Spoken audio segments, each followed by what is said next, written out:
Alors, bienvenue. Aujourd'hui, on plonge dans un coin vraiment sombre et isolé du 41e millénaire. Une région oubliée, carrément maudite, mais parfaite pour l'aventure et le danger. L'enclave de Tarinte. C'est un cadre idéal pour quiconque cherche à se forger une légende, ou, soyons honnêtes, à trouver une mort complètement anonyme. Voilà, ces mots, ils viennent de l'un des rares explorateurs à avoir réussi à en revenir. Et franchement, ça pose le décor, pas vrai? L'enclave de Tarinte, ce n'est clairement pas un endroit pour les cœurs fragiles.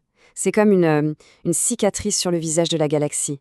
Un lieu où l'espoir est une monnaie d'échange. Une monnaie devenue si rare qu'elle ne s'achète que quelques jours de survie de plus. Bon, la question c'est où est-ce qu'il se trouve ce petit coin d'enfer? Pour bien piger ce qui se joue dans l'enclave, la première chose à comprendre, c'est son isolement. Et quand on parle d'isolement, c'est un isolement quasi total. Allez, regardons ça sur la carte galactique. Ok, tout part d'ici. On est sur la bordure, l'extrême limite de l'impérium connu, le secteur Ténébrus. Déjà, en soi, c'est une région paumée, très loin des grands centres de pouvoir de la galaxie. C'est la frontière, le genre d'endroit où la lumière de Terra a vraiment du mal à percer. Et si on zoome un peu plus, là, on la trouve. Notre destination. L'enclave de Tarinte. C'est comme une tache d'encre sur une carte qui est déjà bien noire. Sa réputation la précède. Et quelle réputation! Tellement sinistre que même les capitaines les plus aguerris, ils réfléchissent à 2 fois avant de prononcer son nom à voix haute. Et voilà pourquoi. Voilà la raison de cette infamie. Ce n'est pas une simple frontière dessinée par un bureaucrate sur une carte. Non, c'est bien pire. C'est une prison. Une prison forgée par le Warp lui-même. Imaginez un maelstrom d'énergie pure, déchaîné, qui encercle et qui isole complètement ce sous-secteur de tout le reste. Et c'est ça le point absolument crucial. Cet isolement, il n'est pas seulement spatial, il est aussi temporel. Imaginez un peu le truc. On part pour une mission qui doit durer quelques semaines. On revient et 10 ans se sont écoulés. Ou l'inverse. Chaque tentative de communication est un coup de poker. Chaque voyage est un saut dans un inconnu où le temps lui-même est détraqué. Ok, maintenant qu'on a posé le décor de cette prison galactique, il est temps de s'intéresser à son centre névralgique. Parce que oui, même un endroit maudit comme celui-là a un cœur qui bat. Et dans l'enclave de Tarinte, ce cœur, c'est le système Barius. Et ça, c'est la clé de tout. Le système Barius n'est pas juste important, il est vital. C'est le seul et unique passage stable, la seule route à peu près sûre à travers les tempêtes.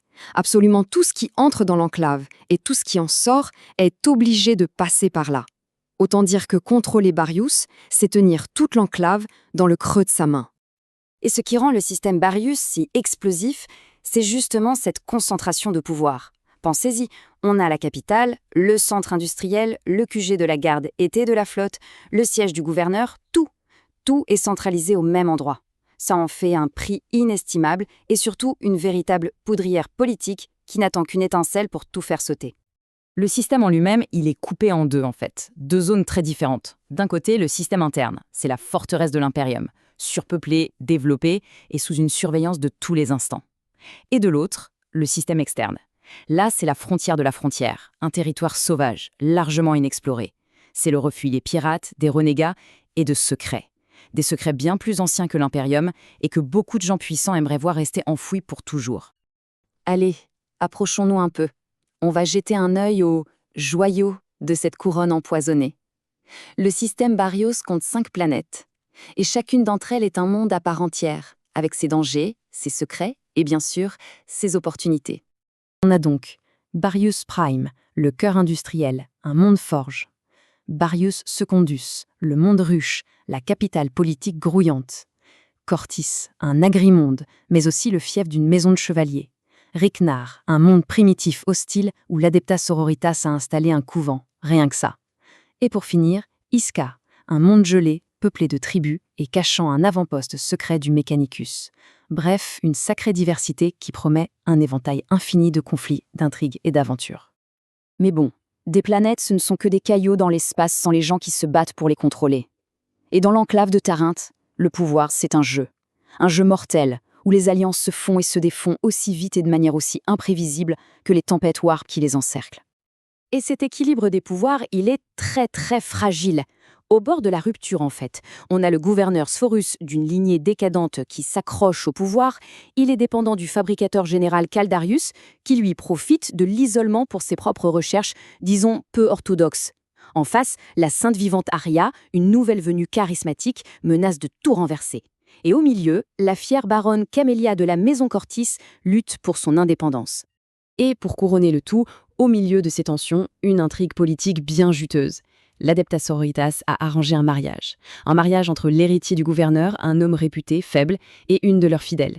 C'est un coup de génie, une manœuvre pour placer un pion directement au cœur du pouvoir et, à terme, prendre le contrôle de tout le sous-secteur. Un nid de vipères politiques, des secrets, des trahisons, ça ne suffisait pas? Eh bien non, parce qu'une menace bien plus directe, bien plus brutale est venue s'ajouter à l'équation. Une menace qui s'est abattue sur le système Barius, une WAG. Et leur stratégie a été d'une simplicité à la fois brutale et absolument géniale. La flotte impériale s'était massée à l'extérieur du système, prête pour un assaut frontal classique. Mais les orques, ils ont fait un saut warp très court, très risqué, et sont apparus en plein cœur du système. En un instant, toute la flotte impériale a été contournée. Le résultat, un carnage.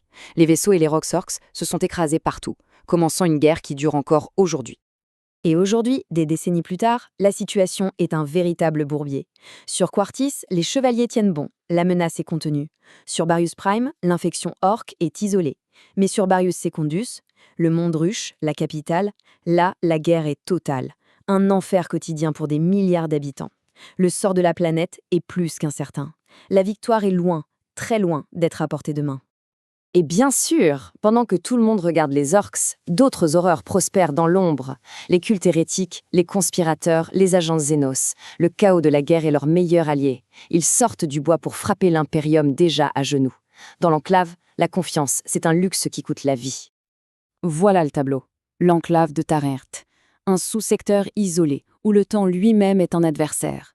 Une poudrière politique qui n'attend qu'une étincelle. Un champ de bataille sans fin contre la marée verte. Au fond, la question n'est même plus de savoir si on peut gagner, mais plutôt combien de temps on peut tenir. Alors, dans cette enclave abandonnée de trahison et de guerre sans fin, la question se pose: qui servir ?